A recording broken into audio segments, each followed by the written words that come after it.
Hello everybody and welcome! In this video I will show you how to add your headphones SOUNDCORE Space One to the application. So firstly we should pairing them with a phone, and if you did it, just go to step 2. Now open Settings, Bluetooth, press and hold power button until this LED light starts flashing blue. Here we go. Now click on it at the device list and hide the settings. Now open the application and click Add Device. Choose Headphones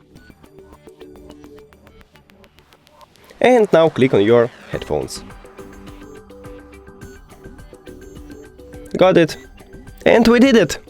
Thank you for watching this video. If you found it helpful, please consider subscribing to the channel and leave the like on the video. It's really important to us. See you later!